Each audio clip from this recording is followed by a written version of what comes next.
கிராம மிஷனரி இயக்கம் வழங்கும் கிராமிய நேரம் என்ற இந்த நிகழ்ச்சிக்கு உங்களை அன்புடன் வரவேற்கிறோம். கிராம மிஷனரி இயக்கம் கடந்த 27 ஆண்டுகளாக சிறுவர் மற்றும் வாலிபர் மத்தியில் ஊழியம் செய்து வருகிறது. 800க்கும் மேற்பட்ட மிஷனரிகளோடு தமிழ்நாட்டில் உள்ள 38 மாவட்டங்கள் உட்பட ஆந்திரா, ஒடிசா, கர்நாடகா, சத்தீஸ்கர், ஜார்க்கண்ட் மற்றும் மத்திய பிரதேசம் ஆகிய மாநிலங்களிலும் நற்செய்தி பணியை செய்து வருகிறது. எமது இலக்கு 1,00,000 கிராமங்கள், 7,000 மிஷனரிகள், ஒவ்வொரு மாநிலத்திலும் 500 மிஷனரிகள். எமது தரிசனம் என் ஆட்டுக்குட்டிகளை மேய்ப்பாயாக என்ற வசனத்தின்படி கிராமங்களில் உள்ள சிறுவர் மற்றும் வாலிபர்களை கிறிஸ்துவுக்குள் வழிநடத்தி அவர்கள் மூலம் கிராமங்களை சுவிசேஷ மயமாக்குதல், சந்திக்கப்படும் சிறுவர் மற்றும் வாலிபர்களை நாளைய தலைவர்களாகவும் ஊழியர்களாகவும் உருவாக்குதல், ஒவ்வொரு கிறிஸ்தவரையும் ஆத்தும ஆதாயம் செய்கிறவராக மாற்றுதல். இப்பொழுதும் எமது நிகழ்ச்சிகளை ஜெபத்துடன் பார்த்து பயனடையுங்கள். செயல்படும் கிறிஸ்தவர்களாக தேவனுக்கு உங்களை அர்ப்பணிப்பது உறுதி. ஹலோ நேயர்களே, உங்ககிட்ட ஒரு நிமிஷம் பேசலாமா? வெஸ்டர்ன் யூனியன்கிற கம்பெனி ஆல்பர்ட் ஐன்ஸ்டைன் கிட்டக்க ஒரு மிஷினை செஞ்சு தர சொல்லி கேட்டாங்க. அதுக்கு ஆல்பர்ட் ஐன்ஸ்டைனும் ஓகேன்னு சொல்லி இந்த மிஷினை செய்யறதுக்கான வேலைகளை ஆரம்பிச்சாரு. ரொம்ப கஷ்டப்பட்டு அந்த மிஷினை அவர் செஞ்சு முடிச்சாரு. செஞ்சு முடிச்சிட்டேங்கிற நியூஸ் அந்த கம்பெனிக்கு அவர் சொன்னாரு. செஞ்சு முடிச்சுட்டு ஏதோ ஒன்று அவர் ரொம்ப குழப்பமா யோசிச்சுட்டு இருந்தாரு. இதை பார்த்து அவங்க வைஃப் அதான் எல்லாத்தையும் முடிச்சிட்டீங்கல்ல, என்ன யோசிக்கிறீங்கன்னு கேட்டாங்க. அதுக்கு ஆல்பர்ட் ஐன்ஸ்டைன் சொன்னாரு, இதுக்கு நான் எவ்வளோ ரேட் ஃபிக்ஸ் பண்றதுன்னு நான் யோசிச்சுட்டு இருக்கேன், எனக்கு இதுக்கு என்ன பண்றதுனே தெரியலன்னு சொன்னாங்க. உடனே அவங்க வைஃப் சொன்னாங்க, இதுக்கு நீங்க $20,000 நீங்க விலை கொடுங்க அப்படின்னு சொன்னாங்க. அவர் மனசுக்குள்ளே நினைச்சாரு, ஒருவேளை இந்த அமௌண்ட் ரொம்ப பெரிய அமௌண்டா இருக்கு, அந்த கம்பெனி வாங்க மாட்டேன்னு சொல்லிட்டாங்கன்னா அது நமக்கு தானே லாஸ், என்ன பண்றதுன்னு யோசிச்சுட்டு இருக்கப்போ அந்த கம்பெனியை சார்ந்தவங்க அவங்க வீட்டுக்கே அந்த மிஷினை வாங்கிட்டு போறதுக்காக வந்துட்டாங்க. வீட்டுக்கு வந்து அவங்க ஆல்பர்ட் ஐன்ஸ்டைன் கேட்டாங்க, இதுக்கு நீங்க எவ்வளவு ரேட் வச்சிருக்கீங்க எங்கள்கிட்ட சொல்லுங்க, நாங்க உடனே கொடுத்துட்டு இந்த மிஷினை வாங்கிட்டு போகணும்னு சொன்னாங்க. ஆல்பர்ட் ஐன்ஸ்டைன் மனசுக்குள்ளே யோசிச்சுக்கிட்டே இருந்தார் என்ன சொல்றதுன்னு. உடனே அங்க வந்திருந்தவர் அவர் செக் எடுத்து $100,000 ஃபில் பண்ணி அதை கிழிச்சு ஆல்பர்ட் ஐன்ஸ்டைன் கையில கொடுத்துட்டு, இது எங்களோட ஃபர்ஸ்ட் கேஷா இருக்கட்டும், உங்களுக்கு மிச்ச அமௌண்ட் வேணும்னா எங்கிட்ட நீங்க சொல்லி விடுங்க, நாங்க கண்டிப்பா உங்களுக்கு தாரோம், எங்களுக்கு ரொம்ப அவசரம்னு சொல்லி அந்த மிஷினை வாங்கிட்டு போனாங்க. ஆல்பர்ட் ஐன்ஸ்டைன் சிரிச்சுக்கிட்டே அவங்க மனைவிட்ட போய், இங்க பாத்தியா, நான் டக்குன்னு நீ சொன்ன அமௌண்ட்டையோ இல்லை அதுக்கு கம்மியாவோ நான் சொல்லாததுனால நீ சொன்ன அமௌண்ட்டோட 4 மடங்கு கூட எனக்கு கிடைச்சிருக்கு அப்படின்னு சொன்னாரு. நான் கூட ஒரு புக்ல ரீட் பண்ணேன், நம்ம அவசரப்படுறதுனால வெறும் சிப்பியை மட்டும்தான் பெற முடியும், ஆனா பொறுத்திருந்தோம்னா ஒரு முத்தையே நம்ம காண முடியும்னு படிச்சேன். இதே போலதான் பைபிள் வசனமும் சொல்லுது, கர்த்தருக்காக பொறுமையுடன் காத்திருந்தேன், அவர் என்னிடமாய் சாய்ந்து என் கூப்பிடுதலுக்கு செவி கொடுத்தார்னு சங்கீதம் 40:1 வாசிக்கிறோம். அதே போல நம்ம ரொம்ப நாளா ஆண்டவர்கிட்ட கேட்கிற விஷயத்துக்காக இன்னும் கொஞ்ச நாள் நம்ம காத்திருந்தோம்னா கண்டிப்பா முத்து போன்ற ஆசீர்வாதத்தை நம்ம பெற்றுக்கொள்ளலாம். இன்னும் கொஞ்ச காலம் தான், காத்திருப்போமா?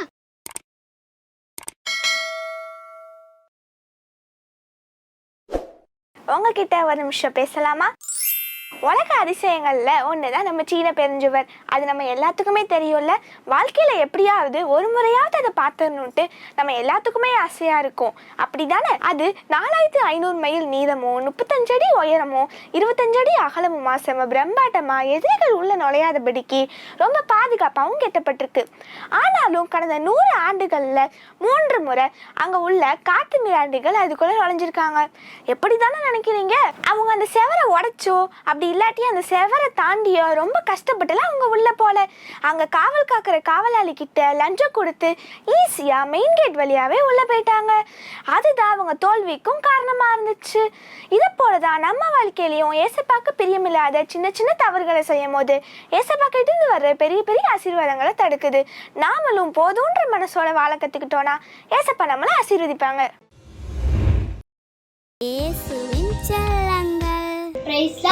என் பேர் பியூலா எலிசபெத். நான் உங்களுக்கு ஸ்டோரி சொல்ல போறேன். டைட்டில் ஜோனாவும் பெரிய மீனும். பாத்தீங்கன்னா ஜோனா தேவன் கிட்ட பிரேயர் பண்ணாரு. தேவன் நீ நினைவுக்கு போ, எல்லாரும் தப்பு பண்றாங்க, என்னை பத்தி சொல்லுன்னு சொன்னாரு. ஜோனா காட் கிட்ட பிரேயர் பண்றாங்க. காட் என்ன சொன்னாரு, நான் பாத்துக்கிறேன் நீ போ அப்படின்னு சொல்லும் போது காட் கிட்ட போய் சொல்லிடலாம் அப்படின்னு சொல்லும் போது என்ன ஆச்சுன்னா தர்ஷீஷுக்கு போனாரு. அப்புறம் என்னாச்சு, நசீஷுக்கு போனாரு. கப்பல்ல போகும்போது என்ன ஆயிடுச்சுன்னா, அவர் வந்து நல்லா புயல் அடிச்சிட்டு மழை பெய்ஞ்சிச்சு. அவர் மேல தூங்கி நிற்கிறாரு. அப்புறம் எல்லாமே ஒண்ணு போட ஆரம்பிச்சாங்க. அப்பவும் நிக்கல. அப்புறம் எனக்கு இது சீட்ல எழுதி குளிக்க போட்டு பார்த்தாங்க, யாரு காட் கிட்ட போய் சொல்றாங்கன்னு. அப்புறம் ஜோனா நேம் வந்துச்சு. ஜோனா நேம் வந்த உடனே அப்புறம் என்ன போடுங்க, அவரு வந்து சரியாயிடும் அப்படின்னு சொல்லும் போது என்ன ஆச்சுன்னா, புயல்லாம் நின்னுச்சு. அப்புறம் பெரிய மீன் வந்து அவனை முழுங்கிடுச்சு. முழுங்கிட்ட அப்புறம் என்ன ஆச்சுன்னா, காட் கிட்ட பிரேயர் பண்ணிட்டு இருந்தாரு. அப்புறம் என்ன ஆயிடுச்சு, 3 நாளா பிரேயர் பண்ணும்போது அந்த மீன் வந்து கரையில துப்பிடுச்சு. நினிவேக்கு கரையில துப்பிடுச்சு. அப்புறம் என்ன பண்ணாருன்னா, நினிவே மக்களுக்கு காட் யாருன்னு சொல்லும் போது அவங்க வந்து ரொம்ப பொய்ன்னு நச்சினாங்க. அப்புறம் இன்ட்ரெஸ்டா கேட்டுருந்தாங்க. அப்புறம் என்ன சொன்னாரு, சாரி ஜீசஸ், நான் இப்படி பண்ணிட்டேனே, என்ன மன்னிச்சிருங்க அப்படின்னு சொன்னாங்கன்னா, எல்லாரும் கர்த்தருக்கு கீழ்ப்படிஞ்சு கர்த்தருக்கு பிரியமா இருந்து கர்த்தருக்கு பிரேயர் பண்ணி அவங்களோட தப்பெல்லாம் கர்த்தர்கிட்ட சொன்னாரு. அப்புறம் கர்த்தர் அவங்கள மன்னிச்சாரு. தேங்க்யூ. இயேசுவின் செல்லங்கள். இயேசுவின் பின்னே நான் போகிறேன், சாத்தானே உனக்கு டாட்டா, நீ இயேசுவின் முன்னே சோட்டா, அது எனக்கு புரிந்தது லேட்டா, இப்போ என்ன கேட்டா, நான் இயேசுவின் பிள்ளை ஆமா. இயேசுவின் செல்லங்கள். ஹாய் ஃப்ரெண்ட்ஸ், ஐ அம் ஜெருஷா. பைபிள்ல எத்தனை ஆகமங்கள் இருக்குன்னு உங்களுக்கு தெரியுமா? நான் இன்னைக்கு சொல்ல போறேன். பழைய பாட்டு நாகமங்கள் 39, ஆதியாகமும், யாத்திராகமும், லேவியராகமும், எண்ணாகமும், உபாகமும், யோசுவா, நியாயாதிபதிகள், ரூத், 1 சாமுவேல், 2 சாமுவேல், 1 ராஜாக்கள், 2 ராஜாக்கள், 1 நாளாகமும், 2 நாளாகமும், எஸ்ரா, நெகேமியா, எஸ்தர், யோபு, சங்கீதம், நீதிமொழிகள், பிரசங்கி, உன்னத பாட்டு, ஏசாயா, எரேமியா, புலம்பல், எசேக்கியேல், தானியேல், ஓசியா, யோவேல், ஆமோஸ், ஒபெதியா, யோனா, மீகா, நாகும், ஆபகு, செப்பனியா, ஆகாய், சகரியா, மல்கியா. புதிய பாட்டி நாகமங்கள் 27, மத்தேயு, மாற்கு, லூக்கா, யோவான், அப்போஸ்தலருடைய நடவடிக்கைகள், ரோமர், 1 கொரிந்தியர், 2 கொரிந்தியர், கலாத்தியர், எபேசியர், பிலிப்பியர், கொலோசியர், 1 தெசலோனிக்கேயர், 2 தெசலோனிக்கேயர், 1 தீமோத்தேயு, 2 தீமோத்தேயு, தீத்து, பிலேமோன், எபிரேயர், யாக்கோபு, 1 பேதுரு, 2 பேதுரு, 1 யோவான், 2 யோவான், 3 யோவான், யூதா வெளிப்படுத்தின சுவிசேஷம். தேங்க்யூ. இயேசுவின் செல்லங்கள். மேற்படாயிருக்கிறான், நான் காட்சி அடையேன், அவள் என் குளிரங்களில் மேட்ட அமர்ந்த தண்ணீர்கள் மண்டையில் என்னையை கொண்டு போய் விடுகிறார். அவர் என் ஆத்துமாவை தேர்த்து தன்னுடைய நாமத்தை நிமித்தம் என்னையை நீதி பாடைகளை நட்டுகிறார். நான் மண்ணையிலும் பள்ளத்தாக்கிலும் நடந்தாலும் பொல்லாப்புக்கு பயப்பட்டேன். தேவரீர் என் கூட இருக்கிறார். உம்மது கோடும் உம்மது கையும் என்னை தேற்றும். உம்மது சத்துருக்களுக்கும் முன்பாக நீர் எனக்கு ஒரு பண்டிகையை ஆயத்தப்படுத்தி என் தலையை என்னையால் அபிஷேகம் பண்ணினேன். நான் கர்த்தருடைய வீட்டிலே நீடித்த நாட்களாய் நிலைத்திருக்கேன். ஆமென். இயேசு கிறிஸ்துவுக்குள்ள நானும் நீங்களும் இருந்தோம்னா புது சிருஷ்டினா என்ன? பழைய பாவ வாழ்க்கைகள், பழைய கவலைகள், பழைய நிந்தனைகள், அவமானம் எதுவுமே கிடையாது. சேருள்ள வாழ்க்கை கிடையாது. எல்லாம் புதிதாயின. இயேசு கிறிஸ்துவின் இனிய நாமத்தினாலே கிராம மிஷனரி இயக்க குடும்பத்தின் சார்பாக இந்த கிராமியம் நேரம் இந்த நிகழ்ச்சிக்கு உங்களை அன்போடு கூட வரவேற்கிறோம். தொடர்ந்து எனக்காக நாங்கள் செய்து வருகிற ஊழியத்திற்காக நீங்கள் உங்களுடைய தனி ஜெபங்களிலே, குடும்ப ஜெபங்களில் ஜெபித்து கொள்ளும்படி அன்பாய் வேண்டுகிறேன். இந்த நிகழ்ச்சிகள் அநேக ஆயிரக்கணக்கான ஜனங்களுக்கு பயனுள்ளதாக இருக்கிறது என்பதை அநேக சாட்சியங்கள் மூலியமாக கேட்டு நான் ஆண்டவரை துதிக்கிறேன். ஒருவேளை நீங்களும் இந்த செய்தியை கேட்கிற நீங்களும் உங்களுடைய உறவினர்களுக்கு, நண்பர்களுக்கு இந்த செய்தியை பார்க்கும்படி நீங்கள் அறிமுகப்படுத்தும்படி அன்பாய் வேண்டுகிறேன். உங்களுக்கு நினைவு வரும்போதெல்லாம் எங்களுக்காக நாங்கள் செய்து வருகிற இந்த ஊழியத்திற்காக ஜெபியுங்கள். கிராமப்புறங்களில் இருக்கிற சிறு பிள்ளைகளை சந்தித்து அவர்கள் மூலியமாக அவருடைய பெற்றோர்களை சந்திக்க வேண்டும் என்று ஆண்டு கொடுத்த பெரிய திட்டத்தின்படி கடந்த 25 வருடங்களாக அந்த ஊழியத்தை செய்து வருகிறோம். என்னுடைய ஊழியத்தில் சுமார் 700க்கும் அதிகமான முழுநேர மிஸ்டர்கள் இந்த ஊழியத்தை செய்து வருகிறார்கள். ஜெபியுங்கள், ஆண்டரும் பெரிய காரியங்களை கட்டாயமாக செய்வார். இப்பொழுதும் ஆண்டவர் உங்களோடு கூட பேசும்படி ஆண்டவருடைய சமூகத்தில் நான் ஜெபித்த போது ஆண்டவர் எனக்கு கற்றுக் கொடுத்த ஒரு பெரிய ஒரு சத்தியத்தை உங்களோடு கூட கற்றுக் கொடுக்கும்படி ஆண்டவர் எனக்கு சொல்லிக் கொடுத்தார். பாருங்கள், நான் ஆண்டவருக்குள்ளாக வரும்போது என்னை சுற்றிலும் அநேக மாற்றங்கள் நடக்கிறது. பாருங்கள், நான் ஆண்டவர்கிட்ட என்னை ஒப்பு கொடுக்குறேன். என் மூலியமாக, ஒருவேளை இந்த செய்தி கேட்கிற உங்கள் மூலியமாக பெரிய பெரிய மாற்றங்கள் நம்மளை சுற்றி நடக்குதுங்க. நம்மளை அறியாத நிறைய மாற்றங்கள் நடக்குது. அறிந்த மாற்றங்களும் நம்மளை சுற்றி நடந்துக்கிட்டு தான் இருக்குது. உங்களுக்கு புரிய நினைக்கிற பாருங்கள், 3 விதமான உலகத்தில் பெரிய மாற்றம் இருக்குதுங்க. 3 உலகமா அப்படின்னு கேட்குறீங்களா? முதல்ல என்னுடைய தனிப்பட்ட உலகம். நீங்கள் இந்த நானும் சரி நீங்களும் சரி உங்களுக்கென்று ஒரு உலகம் வச்சுருக்கிறீங்க. அந்த ஒரு பர்சனல் வேர்ல்டுன்னு சொல்லுவோம். அந்த உலகத்தில் ஒரு பெரிய ஒரு மாற்றம் வருகிறது. ஒருவேளை இயேசுவை ஏற்றுக்கொள்வதற்கு முன்பாக உங்களுடைய உலகம், என்னுடைய உலகம் என்ன? பாவம் செய்கிற சூழ்நிலைகள், சினிமா, சாராயம், சிகரெட்டு, சிற்றின்பங்கள், இதுதான் என்னுடைய உலகமாக இருந்தது. சுயநல ஒரு வாழ்க்கை, இதுதான் என்னுடைய உலகமாக இருந்தது. எப்படி பாவம் செய்யலாம், இதை குறித்து தான் எல்லா நேரமும் சிந்திச்சுக்கிட்டே இருப்போம். யாரை எப்படி ஏமாற்றலாம், இப்படி தான் இருந்துச்சு. ஆனால் ஆண்டவரை நான் ஏற்றுக்கொள்ளும்போது, இயேசு கிறிஸ்துவினுடைய வாழ்க்கையில் என் உள்ளத்தில் வரும்போது, அவரை சொந்த ரட்சகராக நான் அவரை ஏற்றுக்கொள்ளும்போது என்னுடைய இந்த உலகமே மாறுகிறது.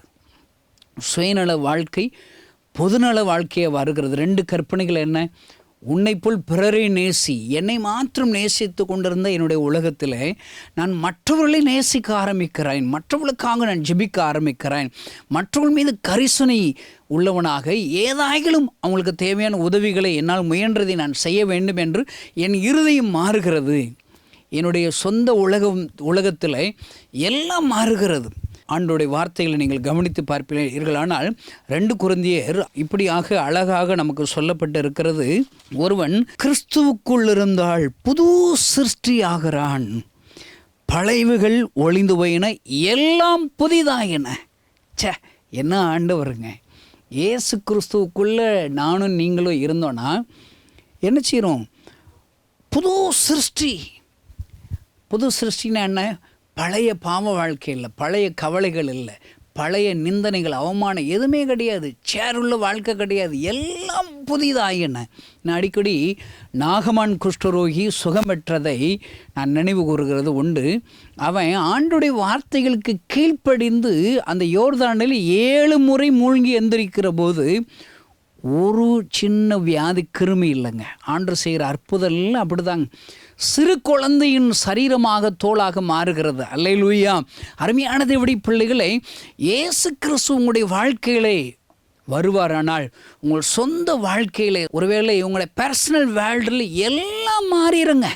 கவலை இருக்காது, கண்ணீர் இருக்காது, சுகவீனம் இருக்காது, வியாதி இருக்காது. ஆண்டவர் எல்லாவற்றையும் புதிதாக்குறவர். ஐயா, புதிதாக்குறவர். அல்லேலூயா! ஒரு சகோதரனை நான் பார்க்க சென்றிருந்தேன். அவர் என் மேலே பயங்கர கோபமாக இருந்தார். எப்படியாவது டேவிட் கணேசனை பார்த்தா அருவா எடுத்து வெட்டி போடணும், அடிக்கணும், உதைக்கணும், மிதிக்கணும், இப்படி தான் இருந்திருக்கிறார். பாருங்கள், நான் அவரை பார்த்த உடனே அன்பாக அவர் தோள் மேல் கைகளை போட்ட உடனே அவர் சொல்கிறார், என்னுடைய கோபம் எல்லாம் போய்விட்டது. மனதில் இருக்கிற அந்த கொலை எண்ணங்கள், அடிக்கணும், மிதிக்கணும், இப்படிப்பட்ட எண்ணங்கள் எல்லாம் போயிட்டு எனக்குள்ளாக ஒரு தெய்வீக அன்பு என் உள்ளத்தை நிரப்பினது. அல்லேலூயா! அருமையான தெய்வடைய பிள்ளைகளை, எனக்குள் இயேசு கிறிஸ்து இருக்கும்போது என்னை சுற்றிலும் இருக்கிற ஏதோ ஒரு மாற்றம், உள்ளவர்களுக்கும் மாற்றம் ஏற்படுகிறது. ஒரு பூ இருக்குதா? பூ இருக்கிற எல்லா இடத்துலைங்க எவ்வளவு சுவாசம் இருக்குது பாருங்கள், எவ்வளவு அந்த அழகா மனம் மணக்குது பாருங்கள். அல்லேலூயா! எனக்குள்ள இயேசு கிறிஸ்து இல்லாத போது எல்லாமே நாற்றம் தாங்க. ஆனால் இயேசு கிறிஸ்து என் வாழ்க்கையில் வந்தவுடன் சொந்த உலகத்தில் இருக்கிற எல்லாம் மாறிவிட்டது. ஐயா, சந்தோஷம், சமாதானம், எனக்கு சந்தோஷம், என் மூலியமாக மற்றவர்களுக்கு சந்தோஷம். இன்னொரு வசனம் பாருங்க, நீ இயேசுவை விசுவாசி, அப்பொழுது நீயும் உன் வீட்டாரும் ரட்சிக்கப்படுவீர்கள். நான் ரட்சிக்கப்படுறேன்னா எனக்கு மட்டும் விடுதலை கிடையாது, என்னை சுற்றில் இருக்கிற என் குடும்பத்தார்களுக்கு விடுதலை, சமாதானம், சந்தோஷம். ஐயா, என் சொந்த உலகத்திலே ஆண்டவர் பெரிய ஒரு மாற்றத்தை கொடுக்கிறார். பாருங்கள், இன்னொரு ஆண்டவன் கற்றுக் கொடுத்த இன்னொரு பெரிய உலகம் தெரியுமா? நான் கிறிஸ்துவுக்குள்ளாக வரும்போதெல்லாம், இயேசு கிறிஸ்து எனக்குள்ளாக வரும்போது இன்னொரு பெரிய உலகத்திலே மாற்றம், பிசாசு உலகத்திலே பெரிய மாற்றம் நடக்கிறது. அல்லேலூயா. பாருங்கள், நீங்கள் எப்போ ஆண்டவருடைய பிள்ளையாக மாறினீங்களோ அப்போ இங்கே பெரிய பரலோகத்தில் ஒரு சந்தோஷம் இருக்குது, பரலோக வேர்ல்டில் சந்தோஷம் இருக்குது. இன்னொரு வேர்ல்டு என்ன, பிசாசு உலகம், அவன் எல்லாம் ஐயோ போயிட்டானே, நம்ம ஆள் போயிட்டானேன்னு சொல்லி அங்கே ஒரு கவலை இருக்குதுங்க. பாருங்கள், 3 உலகத்தில் ஒன்று சொந்த உலகம் சொன்னேன், அடுத்து பரலோகத்தில் ஒரு பெரிய மாற்றம் இருக்குது, அடுத்து பிசாசு உலகத்தில் ஒரு மாற்றம் இருக்குது. 3 உலகத்தில் மாற்றம் இருக்குதுங்க. அருமையான சகோதரனே சகோதரியே, நீ மட்டும் இன்னைக்கு ஏசப்பான்னு சொல்லி பாரு, உன்னை சுற்றி ஏதோ நடக்குதுங்க. அல்லேலூயா. இயேசு என்கிற அந்த நாமத்திற்கு வல்லமை இருக்கிறது, மகிமை இருக்கிறது. ஐயா பாருங்கள், ஏசப்பா எனக்குள்ளே இருக்கிறாரு. அங்கே பாருங்கள், நம்மளை அறியாமல் அங்கே பெரிய ஒரு மாற்றம் நடந்துக்கிட்டே இருக்குதுங்க. நான் ஒரு கிராமத்தில் இயேசுவை ஏற்றுக்கொண்ட புதிதில் நான் ஊழியத்துக்கு போனேங்க. நான் ஊழியம் முதல்ல செய்ய ஆரம்பிக்கும் போது என்கிட்ட முழு பைபிளே கிடையாதுங்க. புதிய ஏற்பாடு, பழைய ஏற்பாடு 2 பிரிவே கிடையாது. எனக்கு தெரிஞ்சதெல்லாம் ஏசப்பா என் ஹார்ட்டில் இருக்கிற வியாதியை சுகப்படுத்திட்டார், என் கண்ணீரை துடைச்சிட்டார். கொஞ்ச நாளில் அவரை நான் மறுதலிச்சிட்டேன். இயேசுதான் எனக்கு சுகம் கொடுத்தாருன்னு என்ன நிச்சயம், இயேசுதான் கடவுளுங்கிறதுக்கு என்ன நிச்சயம்னு சந்தேகத்தில் அவரை மறுதலிச்சிட்டேன். பாவ வாழ்க்கையில் அடிமையாயிட்டேன். ஆனால் என்னை தேடி ஒரு நாள் அதிகாலை வேளையில் நான் நித்திரை செய்து வீட்டிற்கு போக வேண்டும் என்ற ஆயத்தத்தோடு இருக்கும்போது பூட்டின அறைக்குள்ளாக வெண்ணாடை அணிந்தவராய் என் கண்கள் முன்பாக அவரை தரிசித்தேன். அவர் உலகத்தில் உள்ள எல்லா ஜனங்களுக்காக அழுது கொண்டே இருந்தார். நானே தேவன், என்னை தவிர வேறு தேவர்கள் இல்லை, நான் அந்த ஜனங்களுக்காக பரிதபிக்கிறேன், என்னால் படைக்கப்பட்ட என் ஜனங்கள் இவளை ஆசீர்வதிக்க விரும்புகிறேன், சந்தோஷம் தர விரும்புகிறேன், சமாதானம் தர விரும்புகிறேன், வியாதிகளை சுகமாக்கும்படி விரும்புகிறேன், ஆனால் யாருமே என்கிட்ட வரமாட்டாங்களேன்னு சொல்லி அழுது கொண்டே இருக்கிறான். நான் அவரை முதலாக என் கண்களில் நான் தரிசிக்கும் போது, அவருடைய சத்தத்தை கேட்கும்போது அவர் இயேசு என்று எனக்கு தெரியாது, யாரோ ஒரு மனிதர் அழுது கொண்டிருக்கிறார், ஆனால் உலகத்தில் உள்ள எல்லாருக்கும் அவர் அழுகிறார். இப்படித்தான் அவரை தரிசித்தேன். பாருங்கள், அதுக்கு பின்பாக தான் இந்த உலகத்திலே ஒவ்வொரு நாளும் அழுது கொண்டிருக்கிறவர் அவர் ஒரு மனிதர் அல்ல, இயேசு கிறிஸ்து என்கிற அந்த உண்மை எனக்கு தெரிந்தது. என் கண்ணீரை துடைத்த ஆண்டவர் கண்ணீர் வடிக்கிறார். பாருங்க, அருமையான அந்த சத்தத்தை கேட்கிற சகோதரனே சகோதரியே, இயேசு கிறிஸ்து உன் கண்ணீரை துடைத்து இன்றைக்கு அற்புதம் செய்திருக்கிறாரா? உன் கண்ணீரை துடைச்சி ஏசப்பா இன்றைக்கு கண்ணீர் வடிக்கிறார். உங்களுடைய வேலை என் வேலை என்ன தெரியுமாங்க? நம்ம கண்ணீரை அவர் துடைச்சார்ல, அவர் கண்ணீரை நாம தானங்க துடைக்கணும். அவருக்கு என்ன வேணும்னு சொல்லி புரிஞ்சு நாம தாங்க செயல்படணும். இதுதான் ஆண்டவர் நம்மிடத்தில் விரும்புகிறது. இன்றைக்கு கிறிஸ்தவருடைய வேலை, ஊழியக்காரங்களுடைய வேலை, திருச்சபைகளுடைய வேலை, அவர் கண்ணீரை துடைக்க நம்ம செயல்படணும், துரிதமாக செயல்படணும், அசதியாக அல்ல, ஏதாவது செய்து கொண்டே இருக்க வேண்டும். ஐயா பாருங்கள், என் கண்ணீரை துடைச்சி ஏசப்பா கண்ணீர் வடிக்கிறேன், நாம் அவர் கண்ணீரை துடைக்கணும்னு சொல்லி நானாக ஊழியத்துக்கு போயிட்டேன். எனக்கு அழைப்புனா என்னன்னு தெரியாது, புதிய ஏற்பாடு பழைய ஏற்பாடு ஒரு வசனம் ஒன்றுமே தெரியாதுங்க. ஏசப்பா அழுகிறாரு, அவர் எல்லா ஜனங்களும் என்னை அறியலேன்னு அழுகிறாரு. நாம் போய் அவரை பற்றி சொன்னால் அவர் சந்தோஷப்படுவார்னு சொல்லி பக்கத்து கிராமத்துக்கு போயிட்டேன். பாருங்கள், நான் சும்மா அப்படி போயிட்டே இருக்கிறேன். ஏன் முன்னாடி ஒரு அம்மா சொலகளை ஏதோ படைச்சிக்கிட்டு இருக்கிறாங்க, அவங்க சரீரத்தில் இருக்கிற பிசாசு ஆடுதுங்க. ஒரு அம்மா விளக்கு மாற்ற எடுத்து தெருவை கூட்டிக்கிட்டு இருக்கிறாங்க, அவங்க சரீரத்தில் இருக்கிற பிசாசு அப்படியே அலறுது, ஐயோன்னு அலைக்கழிக்குது. என்னால் நம்பவே முடியல. நமக்கு பைபிள் தெரியாது பாருங்களேன். நான் யோசிச்சு பார்த்தேன், இதுக்கு முன்னாடி ஒரு கிராமத்தில் ஒரு கிராமத்தில் நான் ஏசப்பா பற்றி சொன்னேன். ஏசுவை நம்புங்கப்பா, அவர் நல்லது செய்வான்னு வீடு விட போனேன். எல்லா பேரும் போட பைத்தியக்கார பேல, அறிவு இருக்கா, வேலை இல்லையா உனக்கு, சும்மா ஆய்வுன்னு சொல்லி என்ன வைகிறாங்க. பாருங்கள், நான் அந்த வசவெல்லாம் கேட்டுட்டு ஒரு 10 வீடு தள்ளி 11ஆம் வீட்டில் போய் ஏசப்பா பற்றி சொன்னால், ஒரு அம்மா படுத்த படுக்கையாக இருக்கிறாங்க, அந்த அம்மா செத்து போயிடுவாங்கன்னு சொல்லி நிறைய சொந்தக்காரங்கள் அவங்க வீட்டில் அந்த சாக போகிற அம்மாவை பார்க்க வந்திருக்கிறாங்க. அவங்க வீட்டில் போய் ஏசப்பா நம்புங்க நல்லது செய்வான்னு சொன்னால் அவங்க என்ன தெரியுமா சொல்கிறாங்க, இந்த கிறிஸ்தவங்க ஓதி விட்டாங்கன்னா நல்லது நடக்குன்னு கேள்விப்பட்டிருக்கோம், இந்த அம்மா கொஞ்சம் ஓதி விடுங்கிறாங்க. நமக்கு எங்கே ஓத தெரியுதுங்க, நமக்கு ஒன்றும் தெரியாது பாருங்களேன். எங்கள் அப்பா கருப்பையா அவரெல்லாம் எனக்கு சாராயம் எப்படி குடிக்கிறதுன்னு சொல்லி கொடுத்தாருங்க, சண்டை போடுறது எப்படி கொடுத்துன்னு சொல்லி கொடுத்தாரு. நமக்கு எங்கே ஓத சொல்லி கொடுக்குறது. நான் சொன்னேங்க, எனக்கு ஓதனா தெரியாதுங்க, நான் ஏசப்பாவை நம்பினேன், எனக்கு நல்லது செஞ்சிட்டார், நீங்கள் நம்பினீங்கன்னா உங்களுக்கு நல்லது செய்வான்னு சொல்லிட்டு வெளியே கிளம்பிட்டேங்க. ஒரு ஆள் சட்டையை பிடிச்சி அடிக்க வந்துட்டார், ஒழுங்காக ஓதுறையா இல்லைன்ட்டார் பாருங்கள். கட்டில் இருக்கிறாம தெருவில் வச்சுட்டாங்க, தெருக்காரங்க ஊர்க்காரங்கள்லாம் கூட்டிகிட்டாங்க பாருங்கள். ஒழுங்காக ஓதுறையா இல்லையாடான்ட்டாங்க, அடிக்க வரேன், வேறு வழி இல்லாமல் ஏசப்பா உங்களுக்கு ஏதோ பிரச்சனை படுத்து கிடக்காங்க, என்னமா செஞ்சு நீங்கள் சரிப்படுத்துருங்கன்னு சொன்னேங்க. இவ்வளோதாங்க சொன்னேன். அந்த அம்மா கட்டில் இருக்கிற அம்மா தடால்னு கீழே விழுந்தாங்க, உருள்றாங்க, பிறல்றாங்க, கத்துறாங்க, கதறாங்க, கை காலெலாம் விக்குன்னு இழுக்குதுங்க. இந்த சாகும்போது எப்படி கஷ்டப்படுவாங்களோ அது போலயே இருக்குது. எனக்கு கை காலெலாம் நடுங்கி போச்சு. ஐயோ, தெரியாதனமாக ஒரு அம்மாவுக்கு ஓதி விட்டோம், இந்த அம்மா சாக போகிறாங்களே நினச்சிட்டு என்னை குறித்து எனக்கே கவலைங்க. பார்த்தீங்கன்னா திடீர்னு பார்த்தா அந்த அம்மா நிசப்தம் ஆகிட்டாங்க, கிடக்காங்க. ஒரு ஆள் செம்பில் தண்ணி கொண்டு வந்து முகத்தில் ஊற்றுனாங்க பாருங்கள். கொஞ்சம் நேரம் கழித்து அந்த அம்மா கண்ணை முழிச்சு பார்த்தாங்க, எந்திரிச்சு உட்காந்தாங்க, பேச ஆரம்பித்தாங்க, எந்திரிச்சு நடக்க ஆரம்பிச்சிட்டாங்க. அல்லேலூயா. அந்த கிராமத்தில் தாங்க ஏசப்பாட்ட நான் சொன்னால் கூட அவர் கேட்பார், நான் ஜெபம் பண்ணால் அற்புதம் நடக்கும். அந்த சத்தியம் தெரியும் பாருங்கள். இப்போ இந்த கிராமத்தில் நான் ஜெபம் பண்ணவே இல்லை, சும்மா நான் நடக்கிறேங்க, அது வாட்டுக்கு பிசாசு பிடிச்ச அந்த அம்மாமார்கள்லாம் ஆடுறாங்க பாருங்கள். எனக்கு குழப்பம். அருமையான தேவனுடைய பிள்ளைகளே, அதற்கு பின்பாகத்தான் எனக்கு உண்மையான சத்தியம் தெரிஞ்சது. ஒரு கார் பார்த்தேன், கிறிஸ்தவங்க எல்லாம் வசனத்தை போய் ஊராக சொல்லுங்கன்னா, கார்லன்னா வசனம் எழுதுகிறோம், அதெல்லாம் தப்பு கிடையாது, கார்லேயும் வசனம் எழுதுங்க, நேரடியாகவும் போய் ஏசப்பா பற்றி சொல்லவும் செய்யணுங்க. அல்லேலூயா. நான் ஒரு காரில் பார்த்தா என் சமூகம் உனக்கு முன்பாக செல்லணும்னு போட்டிருக்குதுங்க. ஓஹோ, அது அர்த்தத்தை நானா தியானித்து கண்டுபிடிச்சேன். நம்ம போனோன்னா நம்ம ஏசப்பா நமக்குள்ளே இருக்கார்ல, நான் போனால் ஏசப்பாவுடைய சமூகம் அவர் முன்னாடி போவார், அவர் முன்னாடி போனால் பிசாசு ஆடதானங்க செய்யும். அதுக்கப்புறம் தாங்க இந்த சத்தியம் தெரிஞ்சு பாருங்கள். எனக்குள்ளே ஏசப்பா இருக்கும்போது நான் ஒரு இடத்துக்கு போகிறேன்னா அங்கு என்னை அறியாதபடி பெரிய ஒரு மாற்றம் உண்டாகிறது ஐயா. ஒரு வல்லமை எனக்கு முன்பாக கடந்து செல்கிறதை வேதம் எனக்கு சொல்லிக் கொடுக்குற, எனக்கு ஒரு அதிகாரத்தையும் ஆண்டவர் கொடுத்துருக்கிறார் ஐயா. அல்லேலூயா. அதனால் பிசாசு உலகத்தில் ஒரு பயம் உண்டாகிறது, திகில் உண்டாகிறது ஐயா.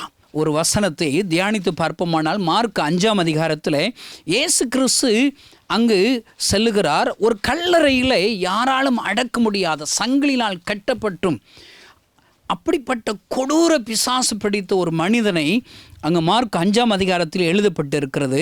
அவன் கல்லுகளினால் தன்னை சேதப்படுத்திக் கொள்கிறான். அங்கு போனவுடனே இயேசு கிறிஸ்து போனவுடனே என்ன நடக்கிறது? 7ஆம் வசனத்தில், இயேசுவே உன்னதமான தேவனுடைய குமாரனே, எனக்கும் உமக்கும் என்ன, என்னை வேதனைப்படுத்தாதபடிக்கு தேவன் பேரில் உமக்கு ஆணை என்று மிகுந்த சத்தம் என்று சொன்னான் பாருங்கள். ஏசாமி போகிறார், அங்கு அந்த பிசாசால் இருக்க முடியல. அந்த மனிதனுக்குள்ள இருக்கிற பிசாசு அவனை அலைக்கழிக்கிறது, அலறுகிறான். ஏன் எங்களை வேதனைப்படுத்த வந்தீர்? அவன் கத்துகிறான்.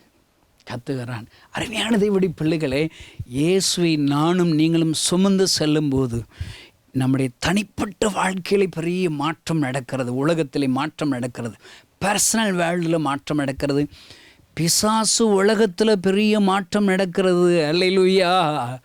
உண்மையாக நானும் நீங்கள் ஆண்டவரை ஆராதிப்போம், ஆனால் அந்த இடம் அசைகிறது. பிசாசு உலகத்தில் பெரிய ஒரு பயமும் திகிலும் உண்டாகிறது. தானியேல் அவன் ஜெபிக்க ஆரம்பித்து விட்டான். தானியேல் 10ஆம் அதிகாரம் 12வது வசனத்தை நீங்கள் வாசித்து பார்ப்பீர்களானால் அங்கு சொல்லுகிற வார்த்தை என்ன? அப்பொழுது அவன் என்னை நோக்கி, தானியேலே பயப்படாதே, நீ அறிவை அடைகிறதுக்கும் உன்னுடைய தேவனுக்கு முன்பாக சிறுமைப்படுத்துகிறதற்கும் உன் மனதை செலுத்தின முதல் நாள் துவக்கி உன் வார்த்தைகள் கேட்கப்பட்டது, உன் வார்த்தைகளின் நிமித்தம் நான் வந்தேன். அவன் சொல்கிறான் பாருங்க, நீ ஜெபிக்க ஆரம்பித்த முதல் நாளே நான் கிளம்பி வந்துட்டேன்பா. என்ன நடந்துச்சு? 13ஆம் வசனத்தில், பெருசியா ராஜ்யத்தின் அதிபதி 21 நாள் மட்டும் என்னோடு எதிர்த்து நின்றான். பாருங்க, நீ ஜெபிக்க ஆரம்பித்த உடனே, ஐயோ இவன் ஜெபிக்க ஆரம்பிச்சிட்டானே, இவனுக்கு வர்ற பதிலை தடை பண்ணணும்னு சொல்லி பிசாசு மண்டலத்தில் பெரிய ஒரு பயம் ஒண்ணுகிறது. அந்த பிசாசின் அதிபதிகள் தடைகளை கொண்டு வரும்படி அவன் செயல்படுகிறான். ஐயா, அருமையான தேவனுடைய பிள்ளைகளே, இன்னைக்கு நீங்கள் வசனத்தை கேட்க ஆரம்பிச்சிட்டிங்களா? உங்களுக்குள்ள ஒரு மாற்றம் வரும். பிசாசு உலகத்தில் பெரிய ஒரு கவலை வருங்க. அல்லேலூயா.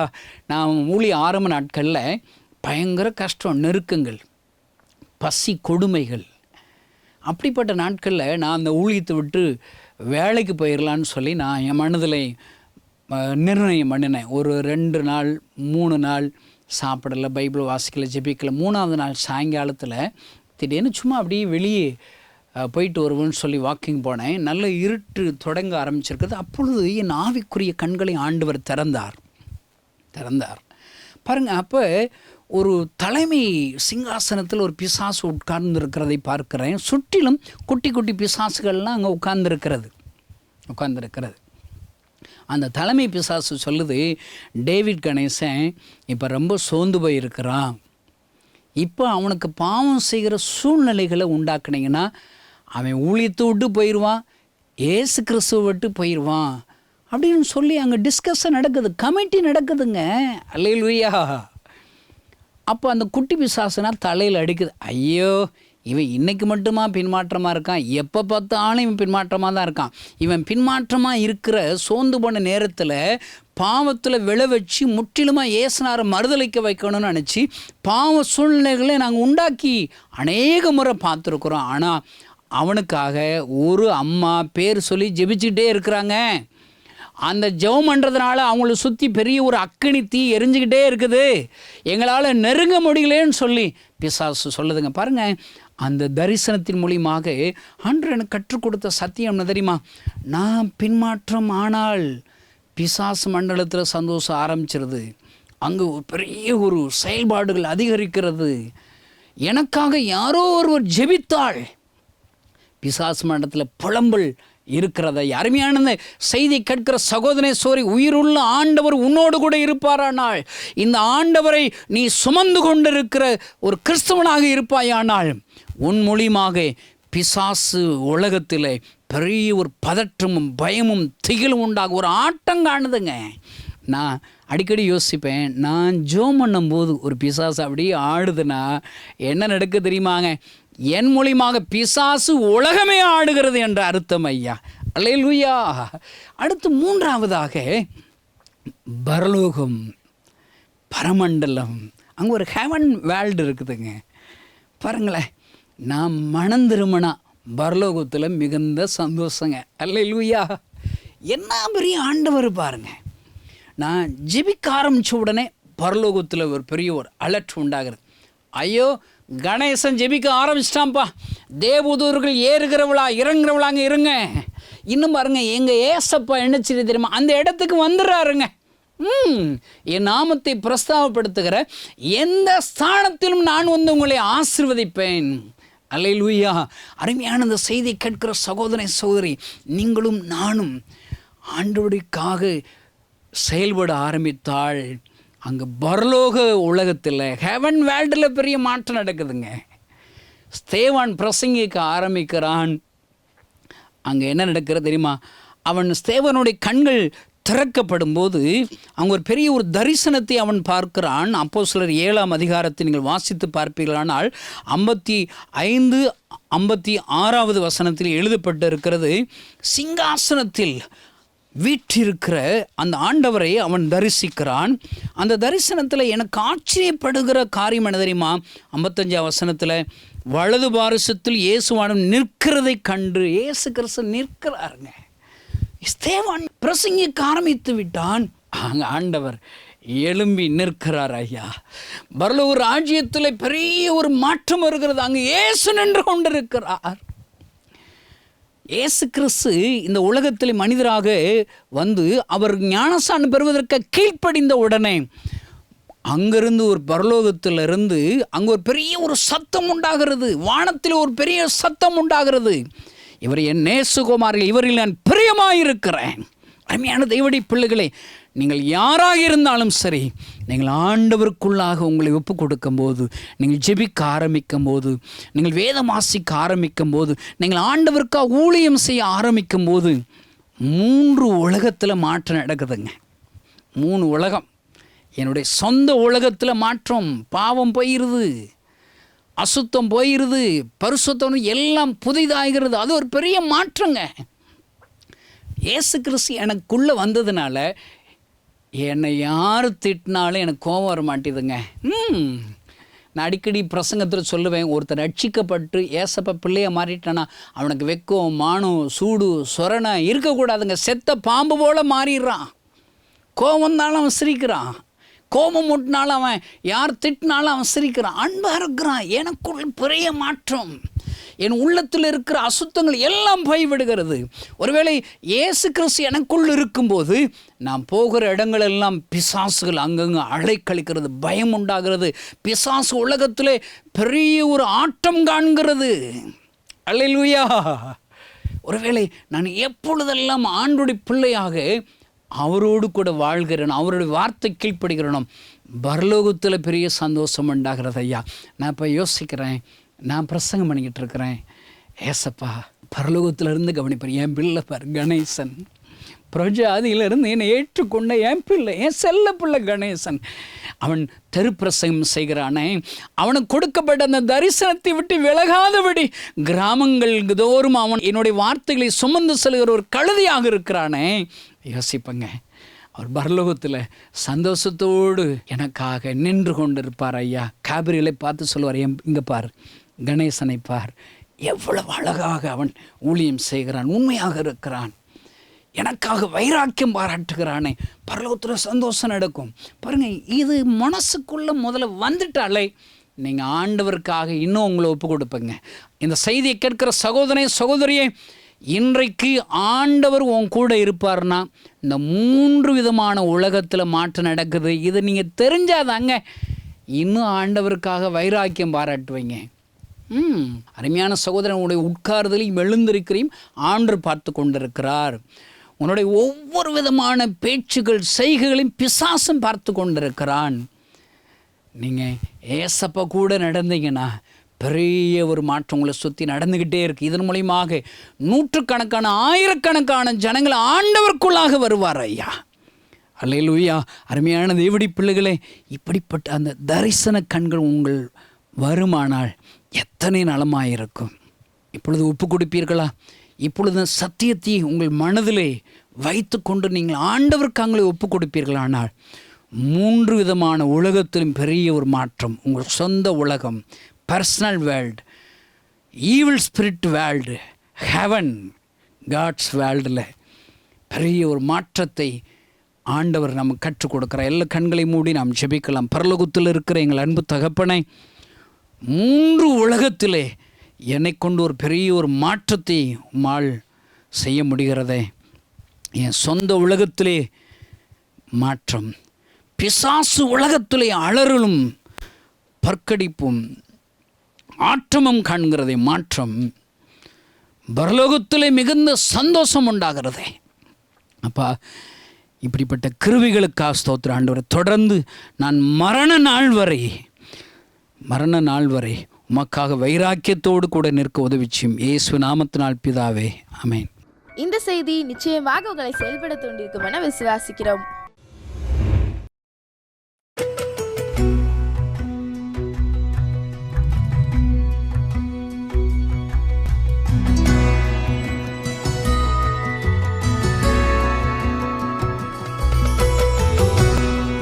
ஆண்டவராகிய இயேசு கிறிஸ்துவின் நாமத்தினால கிராம மிஷனரி இயக்கத்தின் சார்பாக உங்களுக்கு எங்க அன்பின் நல்வாழ்த்துக்களை தெரிவித்துக் கொள்கிறேன். சங்கீதம் 113:7 படி, அவர் எளியவனை புழுதியிலிருந்து எடுத்து சிறியவனை குப்பையிலிருந்து தூக்கி விடுகிறார் என்ற வேத வசனத்தின்படி ஆண்டவர் இந்த நேரத்துல என்னை சாட்சியா நிறுத்திருக்கிறார். நான் ஒரு கிறிஸ்தவ குடும்பத்துலதான் பிறந்தேன். என் தாய் தகப்பன் கிறிஸ்தவர்கள். ஆனா எங்க அப்பா ஒரு நாளும் சர்ச்சுக்கு வந்ததை நாங்க பார்த்ததில்ல. எங்க அம்மா ரொம்ப பக்தி உள்ளவங்க. எங்களை ஆண்டவருக்காக வளர்க்கணும், ஊழியத்துக்கு அனுப்பணும் அப்படின்னு எல்லாம் அவங்க ஆசைப்பட்டாங்க. ஆனா என்ன அப்படின்னா, எனக்கு 3 வயசா இருக்கும்போதே அம்மா இறந்துட்டாங்க. அதனால வந்து அம்மாவோட ஆசையை அவங்க நிறைவேற்ற முடியல. அப்பா கஷ்டப்பட்டு எங்களை வளர்த்தாங்க. அப்பா சர்ச்சுக்கு வர மாட்டாங்க, ஆனா எங்களை மட்டும் கரெக்டா ஞாயிற்றுக்கிழமைனா சர்ச்சுக்கு போகணும்னு சொல்லிட்டு அனுப்பி விடுவாங்க. எங்க வீட்டுல என்ன அப்படின்னா, எங்க அம்மா போட்டோவும் ஏசப்பாவோட போட்டோவும் பக்கத்துல பக்கத்துல இருக்கும். டெய்லி அப்பாவோட வேலை என்னன்னா, எங்களை கூப்பிட்டு அந்த போட்டோக்கு முன்னாடி நிக்க வச்சு மெழுகுத்திரி பத்த வச்சு அதுக்கு ஜெபம் பண்ண சொல்லுவாங்க. அது எதுக்காக பண்றோம் என்னன்னெல்லாம் எங்களுக்கு தெரியாது. அப்படியே எங்க வாழ்க்கை போய்கிட்டு இருந்துச்சு. நான் 5 எங்க ஊர்ல படிச்சேன். 6வதுக்கு வந்து என்னை ஒரு ஹாஸ்டல்ல போய் சேர்த்தாங்க. அங்க உள்ள டீச்சர்ஸ் எங்களை நல்லா ஆண்டவருக்குள்ள நடத்துனாங்க. அது வந்து எங்களுக்கு ரொம்ப ஆண்டவரை பத்தி அறிஞ்சுக்கிறதுக்கு ஆசீர்வாதமா இருந்துச்சு. அப்பதான் தெரிஞ்சிச்சு நம்ம வந்து இப்படி போட்டோவெல்லாம் வச்சு வணங்கினதெல்லாம் தப்பு அப்படின்னு சொல்லிட்டு தெரிய ஆரம்பிச்சிச்சு. இப்படி போயிட்டு இருக்கும்போது நான் 8th படிச்சுட்டு இருந்தேன். அப்போ வந்து ஒரு ஊழியத்துல இருந்து எங்களுக்கு வந்து ஒரு பிலிம் ஷோ போட்டாங்க. நடந்த ஒரு உண்மை சம்பவம் அப்படின்னு சொல்லிட்டு அந்த சம்பவம் இருந்துச்சு. ஒரு வாலிப பிள்ளைய வந்து நிக்க வச்சு ஊர்ல இருக்க நபர்கள் வந்து அந்த வருஷத்துல எந்த பிள்ளை நல்லா இருக்கோ அந்த பிள்ளை தேங்காய் வச்சு எரிஞ்சு அந்த பிள்ளைய கொன்னு பலி செலுத்துற அந்த காட்சியை பார்க்க நேர்ந்தது. அப்போ இதை பார்த்துட்டு யாரெல்லாம் இப்படிப்பட்ட மக்கள் மத்தியில ஊழியத்துக்கு போறீங்க அப்படின்னு சொல்லி கேட்கும்போது, ஊழியனா என்னன்னு தெரியாது, எப்படி செய்யன்னு தெரியாது. ஆனா என்னை அறியாம என் கண்கள்ல கண்ணீர் வந்தது. நான் கையை உயர்த்தினேன். அந்த ஆண்டவர் வந்து என்னை அந்த நேரத்துல ஸ்கேன் பண்ணியிருக்காரு. அது எனக்கு தெரியல. அப்படியே முடிஞ்சிச்சு. நான் வந்து 10th முடிச்சுட்டு வீட்டுக்கு வந்துட்டேன். எனக்கு ஊழியத்துக்கு சம்பந்தம் கிடையாது. சர்ச்சுக்கு மட்டும் போவேன். பைபிள் வந்து வீட்டுல வாசித்துட்டு இருந்தேன். அப்படி இருக்கும்போது எங்க அண்ணன் பிள்ளைங்கெல்லாம் +2 காலேஜ் படிச்சாங்க. அவங்க என்னை ரொம்ப கிண்டல் பண்ணுவாங்க, நீ மட்டும்தான் 10th படிச்சிருக்க அப்படின்னு சொல்லிட்டு. அப்போ எனக்கு ஒரு சின்ன ஜெபம் பண்ணேன், ஏசப்பா இவங்க என்னை ரொம்ப கிண்டல் பண்றாங்க, நானும் படிக்க உதவி செய்யுங்க அப்படின்னு சொல்லி கேட்கும்போது, ஆண்டவர் நம்முடைய எண்ணங்களை விருப்பங்களை நிறைவேற்றுகிறவர். அது படிக்கிறதுக்கு உதவி செஞ்சாரு. படிச்சுட்டு நான் வந்து எக்ஸாம் எழுதணும்.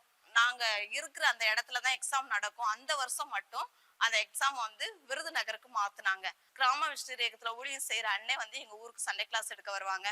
அவங்ககிட்ட கேட்டோம், இப்படி விருதுநகர்ல எக்ஸாம் வச்சிருக்காங்க, என்ன செய்யணும் தெரியல அப்படின்னு சொல்லும்போது, நீங்க வாங்க நம்ம இடத்துல வந்து தங்குங்க அப்படி சொல்லிட்டு சொன்னாங்க. டேவிட் அண்ணன்ட்ட கேட்டுட்டு இங்க வந்தேன். எக்ஸாம் எழுதுறதுக்கு தான் நான் இங்க வந்தேன். வந்துட்டு நான் போயிட்டேன். ஆனா ஆண்டவர் என்ன செஞ்சிருக்கிறார், நான் தாயின் கருவில் உருவாகும் முன்னே தெரிந்து கொண்டேன் அப்படின்ற வேத வசனத்தின்படி மறுபடி பைபிள் காலேஜ் நடக்க போகுது, நீங்க வாங்க அப்படி சொல்லி கூப்பிடும்போது, நான் அந்த பைபிள் காலேஜ் சரி சும்மா தானே வீட்டுல லீவ்ல இருக்கோம், அட்டன் பண்ணிட்டு போவோம்னு சொல்லிட்டு வந்தேன். அதுக்கடுத்து இப்படி போயிட்டு இருக்கும்போது சித்தேரியில வச்சு ஒரு மீட்டிங் நடந்துச்சு வாலிபர்களுக்கு. அந்த முகாமுக்கு நான் வந்து போனேன். அங்க ஆண்டவர் என் கூட பேசினாரு. நீ வந்து சும்மா இந்த இடத்துக்கு வரல, உன் மேல ஆண்டவர் ஒரு திட்டம் வைத்திருக்கிறார், அந்த திட்டத்தை நிறைவேற்றுறதுக்கு தான் ஆண்டவர் இங்க கூட்டு வந்திருக்கிறாருன்னு சொல்லிட்டு, அப்போ ஆண்டவருடைய ஊழியத்தை வந்து செய்யறதுக்கு ஆண்டவர் எனக்கு உதவி செஞ்சாரு. ஒரு நாள் ஜெபம் பண்ணிட்டு இருக்கும்போது, உனக்கு வட மாநிலத்துல ஊழியம் செய்யற நம்முடைய ஊழியக்காரர் ஒருத்தருக்கு உன்னை மேரேஜ் பண்ண போறாங்க அப்படின்னு சொல்லிட்டு வந்து சொல்லும் போது, என்னது அங்க போய் நான் எப்படி ஊழியம் செய்ய போறேன் அப்படின்னு சொல்லி கேட்கும்போது, ஆண்டவர் அந்த காரியத்தை ஞாபகப்படுத்தினார். உன்னைய வந்து வட மாநில ஊழியத்துக்கு தான் நீ ஒப்பு கொடுத்த அப்படின்றத அன்னைக்கு எனக்கு ஞாபகம் வந்துச்சு. ஒரு 7-8 வருஷம் கழிச்சு ஆண்டவர் அதை ஞாபகப்படுத்தினார். ஆண்டோடைய சித்தத்தின்படி கல்யாணம் முடிஞ்சு நாங்க ஆந்திராவுக்கு ஊழியத்துக்காக சென்றோம். எனக்கு லாங்குவேஜ் தெரியாது, யார்கிட்டையும் பேச தெரியாது, ரொம்ப நான் பயப்படுவேன். அப்படி இருக்கும்போது அங்க போய் லாங்குவேஜ் தெரியாத இருக்கிறனால நான் 3 மாசம் வீட்டை விட்டு வெளியிலேயே வரல. யாரும் இல்லாத நேரம் வெளியில வருவேன். என்னைய ஆண்டவர் வந்து 6 மாசத்துக்கு உள்ள மொழியை கற்றுக்கொள்ளவும் எழுதுறதுக்கும் படிக்கிறதுக்கும் ஆண்டவர் உதவி செஞ்சாரு. அதனால அங்க இருக்கிற சிறுவர்கள் மத்தியில சிறுவர் ஊழியம் செஞ்சோம். ஆண்டவர் அங்க நிறைய சிறுவர்களை எங்களுக்கு தந்தார். அதன் மூலம் நிறைய ஊழியர்களை ஆண்டவர் எழுப்புவதற்கு உதவி செய்தார். இன்னைக்கும் அவருடைய கிருபையினால அவருடைய ஊழியத்துல பயன்படுத்தி வருகிறார். பயந்த சுபாவம் உள்ள என்னைய ஆண்டவர் ஊழியத்துல பயன்படுத்த முடியும் அப்படின்னா, உங்களை கொண்டும் ஆண்டவர் வந்து பெரிய காரியங்களை செய்ய முடியும். உங்க வாழ்க்கையை நீங்க ஆண்டவருக்கு அர்ப்பணிங்க. அவர் என்ன செய்ய சித்தமா இருக்கிறாரோ அதற்கு நீங்க ஒப்பு கொடுக்கும் போது ஆண்டவர் உங்களை கொண்டு பெரிய காரியங்களை செய்வார்.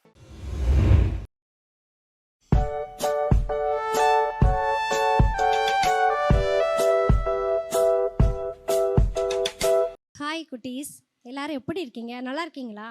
இன்னைக்கு அக்கா உங்களுக்காக ஒரு குட்டி சாங் ஒன்று சொல்லி தர்றதுக்காண்டி வந்திருக்கிறேன். அந்த பாட்டை கேட்டு நீங்களும் என்ன செய்யுங்க, பழகி அதை நீங்கள் எல்லாருக்கும் சொல்லி கொடுக்கணும். ஓகேவாப்பா? சரி. கரும்பு தித்திக்கும் கரும்பு, அது பார்க்க குச்சி போல் இருக்கும், சுவைத்து பார்த்தால் இனிமை, ஆஹா இனிமை இனிமை இனிமை, சுவைத்து பார்த்தால் இனிமை, ஆஹா இனிமை இனிமை இனிமை, மாறிடுவே நானும் இனிமையாய், மாறிடுவே நானும் இனிமையாய், இயேசு எனக்குள் இருப்பதால் யாவர் விரும்பும் கரும்பை போல் மாறிடுவே நானும் இனிமையாய், மாறிடுவே நானும் இனிமையாய். சரி, இதுதான் பாட்டு. ஓகேவா? இப்போ நான் உங்களுக்கு ஆக்ஷனோட உங்களுக்கு சொல்லி தரப்போகிறேன். கரும்பு தித்திக்கும் கரும்பு, அது பார்க்க குச்சி போல் இருக்கும். சுவைத்து பார்த்தால் இனிமை, ஆகா இனிமை இனிமை இனிமை. சுவைத்து பார்த்தால் இனிமை, ஆகா இனிமை இனிமை இனிமை.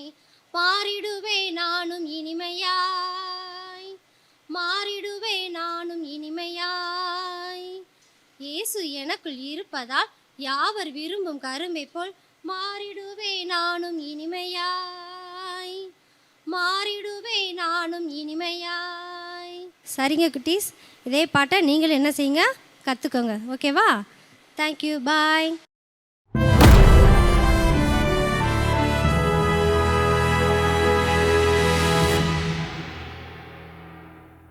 பணம்தான் எல்லாம் என்கிற ஒரு உலகத்தில் நம்ம வாழ்ந்துக்கிட்டு இருக்கிறோம். பணம் இருந்தால் எல்லாம் சரியாயிரும் அப்படின்னு சொல்லி பணத்தை மையமாய் வைத்து வாழ்ந்து கொண்டிருக்கிற உலகத்திலே நீங்களும் நானும் வாழ்ந்து கொண்டிருக்கிறோம். இதில் ஆண்டவர் நம்முடைய இருதயம் முற்றிலுமாய் மாறுபட வேண்டும் என்று சொல்லி விரும்புகிறார். இங்கே சொல்லப்பட்ட பூரணமாகுதல் என்கிற ஒரு வழி இன்னைக்கும் இருக்கு. இந்த சத்தியத்தை கேட்கிற நீங்களும் நானும் ஒருவேளை நம்மகிட்ட இருக்கிற என்ன கொஞ்சமோ நிறையாவோ அதையெல்லாம் ஆண்டவருக்கென்று விட்டு அவரை பின்தொடரும் போது இன்னும் பூரணர்களாய் அவரை பின்தொடர நம்மை அது தகுதிப்படுத்துகிறது. நம்ம சம்பாதிக்கல, ரட்சிப்பை சம்பாதிக்கவில்லை. ரட்சிப்பு என்பது இலவசம். இயேசு கிறிஸ்துவனுடைய ரத்தத்தினால் மட்டும்தான் ரட்சிப்பு. நம்ம செய்கிற தான தர்மமோ நற்காரியங்களோ நம்மளை பரலோகத்துக்கு கொண்டு போக போகிறது இல்லை. ஆனால் ரட்சிக்கப்பட்ட நீங்களும் நானும் பூரணமாவதற்கு ஒரு வழி, நம்மகிட்ட இருக்கிற பணத்தெல்லாம் விட்டுட்டா அது ஒரு பூரணத்தை நோக்கி போவதற்கான ஒரு ஸ்டெப். இன்னொரு வார்த்தையில் இதை உடனடியாக எப்படி அப்ளை பண்ணணும்னு சொன்னால், ஆண்டவர் பணத்தை குறித்து அடிக்கடி பைபிள் முழுவதும் புதிய ஏற்பாட்டில் நிறைய இடங்களில் நமக்கு சொல்லப்பட்டிருக்கு. மறுபடியும் சொல்லுகிறேன், உலகம் பணம்தான் எல்லாம் என்று வாழ்ந்து கொண்டிருக்கிறது. பணம் இருந்தால் மரியாதை, பணம் இருந்தால் மதிப்பு. இந்த உலகத்தில் நீங்களும் நானும் மனம் திரும்பின கிறிஸ்தவங்களாக வாழணும். மனம் திரும்பினா என்ன, உலகத்தாரை போலவே நம்ம மனசு இருக்கக்கூடாது. அவங்க பணத்துக்கு கொடுக்குற கனத்தை நாம் கொடுத்து விடக்கூடாது.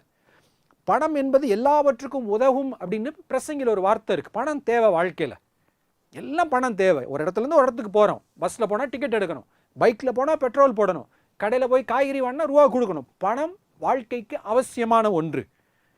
ஆனால் என்னைக்கு அந்த பணம் தீமையாய் மாறுகிறது, ஒருவேளை பணம் நம்முடைய நம்பிக்கையாய் மாறும்போது, சிலர் ரதங்களையும் குதிரைகளையும் குறித்து மேன்மை பாராட்டுகிறார்கள், அதை நம்புகிறார்கள் அப்படின்னு சொல்லி சங்கீதத்தில் எழுதியிருக்கு. அது தப்புன்னு பைபிளில் திரும்ப திரும்ப சொல்லியிருக்கு. தேவனை தவிர, நம்மை உண்டாக்கின தேவனை தவிர, கர்த்தரை தவிர வேறு எதன் மேல் நம்ம நம்பிக்கை வைக்கிறோமோ அது ஒரு விக்கிரகமாக மாறி விடுகிறது.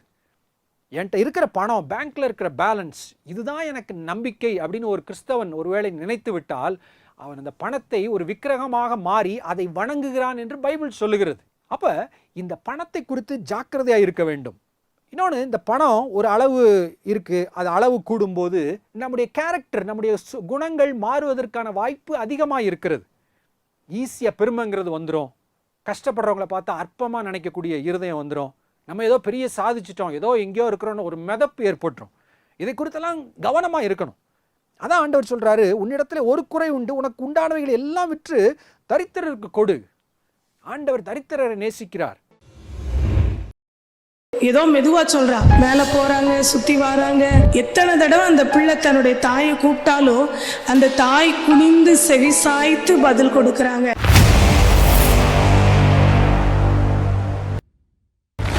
ஒரு அம்மா தன்னுடைய பிள்ளைய 4 வயது பிள்ளைய கூட்டிட்டு ஒரு பிக் பஜார் போனாங்க. அங்கே போய் அந்த பிள்ளைக்கு தேவையானதெல்லாம் வாங்கி கொடுத்துட்டு வீட்டுக்கு தேவையானதும் வாங்கிட்டு வருவோம் அப்படின்னு சொல்லி போகிறாங்க. போகும்போதுலே போய்கிட்டு இருக்கிற கடையில் போயாச்சு. கபோர்டாக பார்க்குறா அந்த பாப்பா. பார்த்து அதில் உள்ள பொருளெல்லாம் கையை நீட்டி காமிக்கிறா. அவங்களுக்கு என்னெல்லாம் தேவையோ அதெல்லாம் வாங்குறாங்க. அப்படி போய்கிட்டே இருக்கும்போதுல நிறைய நேரம் அவங்க அம்மாவை கூப்பிட்டு ஏதோ மெதுவாக சொல்கிறா. அவங்க அம்மா நல்லா ஹைட்டாக இருக்காங்க. அந்த பிள்ளை 4 வயசு பிள்ளைங்கிறனால அவங்க முழங்கால் அளவு தான் இருக்கிறா. ஆனாலும் ஒவ்வொரு தடவையும் அந்த பிள்ளை கூப்பிடும் பொழுதெல்லாம் அவங்க அம்மா குனிஞ்சி அவள் சொல்கிறத கவனமாக கேட்டு அதுக்கு ஒவ்வொரு தடவையும் ரிப்ளை பண்ணிக்கிட்டே வராங்க. இப்படி மேலே இறங்குறாங்க, மேலே போகிறாங்க, சுற்றி வராங்க, ஒவ்வொரு இதாக பார்த்துட்டே வராங்க. எத்தனையோ முறை அந்த பிள்ளை கூப்பிட்டாலும் ஒவ்வொரு தடவையும் அவங்க அந்த பிள்ளை கூப்பிடும் பொழுதெல்லாம் அந்த தாய் அந்த பிள்ளையுடைய கூப்பிடுதலுக்கு பதில் கொடுக்குறவங்களா செவி சாய்க்கிறவங்களா இருந்தாங்க. இதை அந்த கடையில் இருக்கிறவங்க அநேகர் பார்த்து ஆச்சரியமாக பார்த்தாங்க. இதை பார்க்கும் பொழுது நமக்குமே ஆச்சரியமாக இருக்குது. ஒரு உலக பிரகாரமான தன்னுடைய பிள்ளைய தன்னுடைய தாய் எத்தனை தடவை அந்த பிள்ளை தன்னுடைய தாயை கூப்பிட்டாலும் அந்த தாய் குனிந்து செவி சாய்த்து பதில் கொடுக்குறாங்க. இதே போல தான் நம்முடைய வாழ்க்கையிலையும் நம்முடைய பரம தகப்பனாகிய ஆண்டவர் நம்ம எப்பெல்லாம் அவரை நோக்கி நம்ம கூப்பிடுறோமோ அப்பெல்லாம் அவர் தம்முடைய செவியை நமக்கு நேராக சாய்த்து நம்முடைய கூப்பிடுதலுக்கு அவர் செவி கொடுக்கிறவராய் இருக்கிறார். தாவீது தன்னுடைய சங்கீதங்களிலே அநேக முறைகள் ஆண்டவரை நோக்கி விண்ணப்பம் செய்கிறத நம்ம பார்க்கிறோம். ஆனால் அவர் செய்கிற எல்லா விண்ணப்பங்களையும் தேவனாகிய கர்த்தர் எல்லா காரியங்களுக்கும் பதில் கொடுக்கிறவராய் இருக்கிறதையும் நம்ம பார்க்க முடிகிறது. கிராம மிஷனரி இயக்கத்தின் சார்பாக அன்பின் நல்வாழ்த்துக்கள். இன்னைக்கு நாம தாமஸ் மேக்யூ சீசர் அவருடைய வாழ்க்கையில் என்ன நடந்துச்சு, அவர் எப்படி ஆண்டவருக்குன்னு ஊழியம் செஞ்சாருங்கிற ஒரு காரியத்தை பற்றி பார்க்க போகிறோம். தாமஸ் மேக்யூ சீனியருங்கிறவர் 1693 ஆண்டுலேருந்து 1682 ஆண்டு வரைக்கும் வாழ்ந்தார். இவர் ஒரு பிரிட்டிஷ் நாட்டுக்காரர். இவர் ஒரு மிஷினரிக்கு தன்னை ஒப்பு கொடுத்து அப்படியெல்லாம் வந்ததில்லை. தன்னுடைய 70வது வயதில் மிஷினரி ஊழியத்துக்காக தன்னை ஒப்பு கொடுத்து ஊழியத்துக்கு வராரு. அப்படி அவருடைய வாழ்க்கையில் என்னதான் நடந்துச்சுங்கிறத பற்றி பார்ப்போம். 1631 ஆண்டு அவருக்கு அமெரிக்காவுக்கு செல்றதுக்கான ஒரு வாய்ப்பு ஏற்படுது. அங்கே அவர் வணிகம் செய்து பெரிய நிலத்தின் உரிமையாளராக இருக்கிறாரு. நல்ல ஒரு செல்வ செழிப்பில் தான் வாழ்ந்துட்டு வந்தார். இப்படி வாழ்ந்துட்டு இருக்கக்கூடிய நேரத்தில் அவருக்கு ஆளுநராக ஒரு போஸ்டிங் கிடைக்கிது. அது எங்கே கிடைச்சிச்சுன்னா எலிசபெத் தீவு அருகில் உள்ள அந்த இடத்துல மார்த்தாஸ் வின்யார்ட் அப்படிங்கிற இடத்துல அவர் ஆளுநராக இருக்கிறாரு. இப்படி ஆளுநராக இருக்கும்போது இந்த மக்களோட மக்களாக நல்ல செல்வ செழிப்பாக வாழ்ந்துட்டு இருக்காங்க. ஆனால் அவருடைய மகன் தாமஸ் ஜூனியர் அவருக்கு ஆத்ம பாரம். ஆண்டவரை அறிந்து கொண்டவர், அவர் ரட்சிக்கப்பட்டவர். தீவில் உள்ள மக்களுக்கு நன்மை செய்கிறது மாத்திரம் இல்லை, அவங்கள எப்படியாவது ரட்சிப்புகளை வழிநடத்தணும்னு சொல்லிட்டு ரொம்ப பிரயாசப்படுறார். இப்படி பிரயாசப்பட்டதின் விளைவா அந்த தீவுல ஒரு ஆங்கிலிக்கன் திருச்சபை உருவாகுது. கிட்டத்தட்ட அவருடைய ஊழியத்தின் மூலமா 272 விசுவாசிகள் அந்த சபையில அங்கம் ஆகிடுறாங்க. ஆண்டவருக்குன்னு ஊழியம் செஞ்சு ரொம்ப சந்தோஷமா போயிட்டு இருக்கக்கூடிய நாட்கள்ல இந்த தாமஸ் ஜூனியர் என்ன செய்யறாருன்னா இங்கிலாந்து நாட்டுக்கு கிட்டத்தட்ட ஒரு 5 வருஷம் கழிச்சு இங்கிலாந்து நாட்டுக்கு நிதி திரட்டணும் அப்படின்னு சொல்லிட்டு டிராவல் பண்ணி கப்பல்ல பயணம் பண்றாரு. இப்படி பயணம் பண்ணும்போது அவங்களுடைய கப்பலும் காணாம போகுது, அந்த மகனும் அப்படியே தொலைஞ்சு போயிடுறாரு. தொலைஞ்சு போனோடனே இந்த தகப்பனுக்கு தாமஸ் மேக்யூ ஜூனியருக்கு மனசு ரொம்ப சங்கடமாக போச்சு. மனசு ரொம்ப மன உளைச்சலுக்குள்ள ஆனார். என்ன செய்யறதுனே தெரியல. கப்பல் தொலைஞ்சது மாத்திரம் இல்லை, தன்னுடைய மகனும் தொலைஞ்சு காணாமல் போயிட்டாரேங்கிற ஒரு கவலையிலேயே இருந்துட்டு இருக்க நேரத்தில் சரி அவர் விட்டு சென்ற இந்த ஊழியத்தை நாம தொடரணுமே அப்படின்னு சொல்லிட்டு ஒவ்வொருத்தரையாக கேட்குறாரு, ஊழியர்களையாக கேட்குறாரு. நீங்கள் வாங்க, இந்த தீவுக்கு வாங்க, நீங்கள் ஊழியம் செய்யுங்க, இப்படி ஒரு சர்ச் இருக்குது, நீங்கள் வாங்கன்னு சொல்லிட்டு ஒவ்வொருத்தரையாக கூப்பிடும்போது ஒவ்வொருத்தரும் தட்டி கழிக்கிறாங்க. ஏன்னா அந்த தீவு மக்களுடைய மொழி யாருக்குமே தெரியலை. இப்படி மொழி தெரியாமல் நாங்கள் எப்படி அங்கே வாரதுன்னு சொல்லிட்டு யாருமே வராமல் இருக்கிறாங்க. யாருமே அந்த தீவுக்கு ஊழியம் செய்யணும்னு சொல்லிட்டு யாருமே முன் வரலை. இவரே தன்னுடைய 70வது வயதில் இவரே ஒரு முடிவு எடுக்கிறாரு. என்ன முடிவு எடுக்கிறாருன்னா நாமளே அந்த ஊழியத்தை செய்வோம்னு சொல்லிட்டு அதுக்கப்புறமா அந்த தீவு மக்களுடைய மொழியை இவர் ப்ராப்பராக கற்றுக்கிறாரு. அப்படி கற்றுக்கிட்டு தோட்டங்களில் வேலை செய்வாங்க இல்லையா, பராமரிப்பு பணி செஞ்சுட்டு இருக்கிறவங்ககிட்ட போய் வாரந்தோறும் போய் என்ன செய்வாங்கன்னா பிரசங்கம், அவங்களுடைய மொழியில் பிரசங்கம் பண்ண ஆரம்பித்தார். அப்படி மொழிகளை மெதுவாக கற்றுக்கிட்டு பிரசங்கம் அப்படி பண்ணி கிட்டத்தட்ட அங்கே ஒரு 20 மைல் தூரம் நடந்து அந்த காடுகளுக்கு எல்லாம் சுற்றி பிரயாணம் பண்ணி ஆண்டவருடைய ஊழியத்தை செஞ்சிட்டு இருந்தார். அவருடைய ஊழியம் செஞ்சதன் விளைவாக கிட்டத்தட்ட 3000 பேர் ரட்சிக்கப்பட்டாங்க. இவர் என்ன செஞ்சார்னா தன்னுடைய 25 ஆண்டு காலம் 70வது வயதில் அவர் ஊழியத்துக்கு வந்தார். 25 ஆண்டு காலம் அவர் ஆண்டவருக்குன்னு ஊழியம் செஞ்சார். தன்னுடைய 93வது வயதில் அவர் ஆண்டவருடைய மகிமைக்குள் பிரவேசித்தார். பார்த்தீங்களா, ஊழியம் செய்கிறதுக்கு வயது ஒரு தடையே இல்லை. எந்த வயசுலனாலும் நாம் ஊழியம் செய்யலாம். நம்முடைய ஊழியத்துக்கு தடையாக காணப்படுறது எது? வயதா, சூழ்நிலையா? எதுவுமே தடையில்லை. ஆண்டவர்கள் ஊழியத்தை நாமளும் முன் செய்வோம். தேவனுடைய ராஜ்யத்தை கட்டுவோம். தேவநாமம் மகிமைப்படுவதாக. அல்லேலூயா. நீங்களும் எங்களோடு இணைந்து தேவனுக்காக ஏதாவது செய்ய விரும்புகிறீர்களா? கீழ்கண்ட எங்களது ஊழிய திட்டத்திற்காக ஜெபிக்க முன்வரலாமே. தமிழ்நாடு மற்றும் பிற மாநிலங்களிலும் ஆலயம் கட்ட தேவையாய் உள்ள 1000 கிராமங்களில் இடம் வாங்கி ஆலயம் கட்டப்பட ரூபாய் 5 லட்சமோ அல்லது அதில் ஒரு பகுதியோ கொடுத்து ஆலயம் கட்டி கொடுப்போர் எழும்ப ஜெபியுங்கள். சூனேமியால் எலிசாவுக்கு ஒரு அறை வீட்டை கட்டி கொடுத்தது போல புதிய மிஷனரிகள் தங்கி பயிற்சி எடுப்பதற்கு ரூபாய் 2 லட்சம் கொடுத்து ஒரு மிஷனரி வீட்டை கட்டி கொடுப்போர் எழும்ப ஜெபியுங்கள். நாம் சந்திக்கும் வாலிபர்கள் மற்றும் ஆரம்ப விசுவாசிகளை கிறிஸ்துவுக்குள் வளரச் செய்ய ரூபாய் 300 கொடுத்து முழு வேதாகமும் வாங்கி கொடுப்போர் எழும்ப ஜெபியுங்கள். நாம் பணி செய்யும் 8 மாநிலங்களிலும் உள்ள 850 மிஷனரிகளை மாதந்தோறும் ரூபாய் 10,000 கொடுத்தோ அல்லது இயன்ற காணிக்கையை கொடுத்தோ தாங்குவோர் எழும்ப ஜெபியுங்கள். தமிழ்நாடு மற்றும் பிற மாநிலங்களிலும் துரிதமாக சுவிசேஷம் அறிவிக்கவும் பின்தொடர் பணிக்காகவும் சுவிசேஷ வாகனங்கள் வாங்கி கொடுப்போர் எழும்ப ஜெபியுங்கள். தங்கள் வாலிப மற்றும் சிறு பிள்ளைகள் ரட்சிக்கப்பட, அபிஷேகிக்கப்பட மற்றும் இயேசுவுக்கு சாட்சியுள்ள பிள்ளைகளாக வளர கண்மணி பிள்ளைகள் இயேசுவுக்காக திட்டத்தில் தங்கள் பிள்ளைகளை இணைக்கிற பெற்றோர்கள் எழும்ப ஜெபியுங்கள்.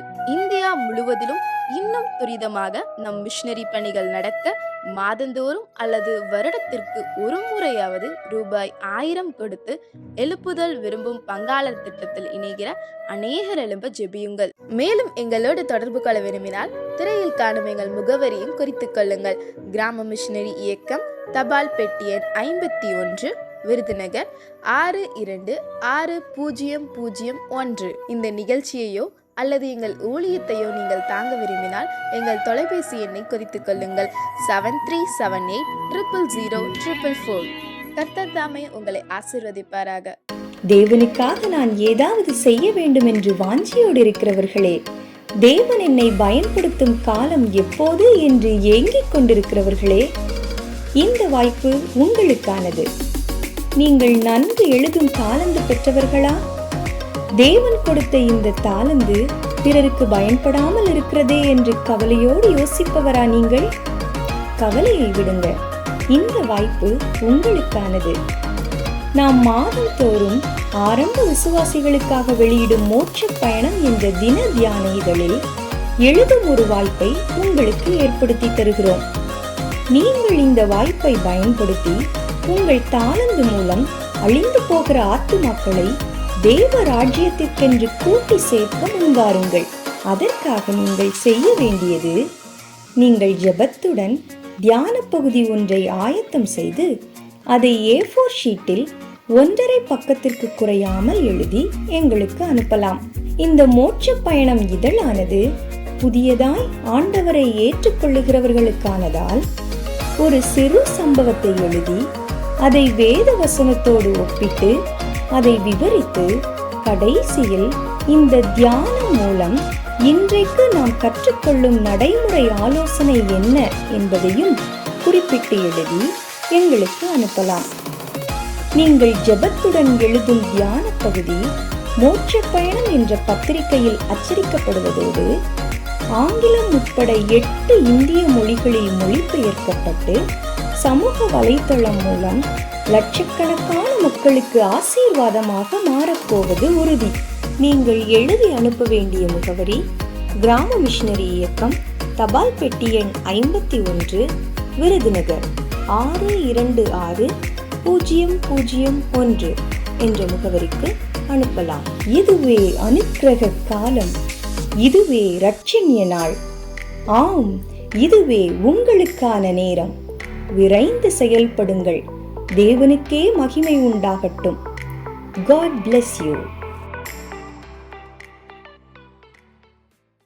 கிறிஸ்துவுக்குள் பிரியமான சகோதர சகோதரிகளே, நமது கரூரில் ஜெபம் மற்றும் சுவிசேஷ முகாம் நாள் மார்ச் 13-14 புதன் மற்றும் வியாழக்கிழமைகளில். நேரம் காலை 10 மணி முதல். தேவ செய்தியாளர் சகோதரர் டேவிட் கணேசன் அவர்கள். இடம் பாக்கியராஜ் திருமண மண்டபம், A1 தியேட்டர் பின்புறம், வெங்கவேடு, கரூர். வாருங்கள், பங்கு பெறுங்கள், கர்த்தருக்காக செயல்படுங்கள். மேலும் தொடர்பு கொள்ள வேண்டிய எண் 9698683659 978776863. கிராம மிஷனரி இயக்கத்தின் நாகர்கோவில் கிளையில் கிராம ஆசீர்வாத ஜெப மையம் பிரதிஷ்டை செய்யப்பட உள்ளது. நாள் மார்ச் 20 காலை 11:30 மணி அளவில். இடம் ராஜாஸ் பில்டிங் மாடியில், WCC ஜங்ஷன், நாகர்கோவில். பிரதிஷ்டை ஜெபமும் தேவ செய்தியும் சகோதரர் K. டேவிட் கணேசன் அவர்கள் உங்கள் அனைவரையும் அன்புடன் அழைக்கிறோம். மேலும் தொடர்பு கொள்ள வேண்டிய அலைபேசி எண்கள் 8830-840-2959 மற்றும் 9501-2042. கர்த்தர் உங்களை ஆசீர்வதிப்பாராக. ஈரோடு, சேலம், திருமண்டலம் CSI ரொசட்டா ஜென் ரப் நினைவாலயம் நடத்தும் லெந்துகால உயிர்மீட்சி கூட்டங்கள். நாள் மார்ச் மாதம் 22, 23, 24 வெள்ளி, சனி மற்றும் ஞாயிற்றுக்கிழமைகளில். நேரம் தினமும் மாலை 7 மணி முதல். தேவ செய்தி சகோதரர் K. டேவிட் கணேசன் அவர்கள். இடம் CSI ரொசட்டா ஜென் ரப் நினைவாலயம், KK நகர், ஈரோடு. ஒவ்வொருவரும் இக்கூட்டத்தில் குடும்பமாய் கலந்து கொண்டு தேவ ஆசீர்வாதத்தை பெற்றுச் செல்லுங்கள். மேலும் தொடர்பு கொள்ள வேண்டிய எண் 9698683659 9787768683.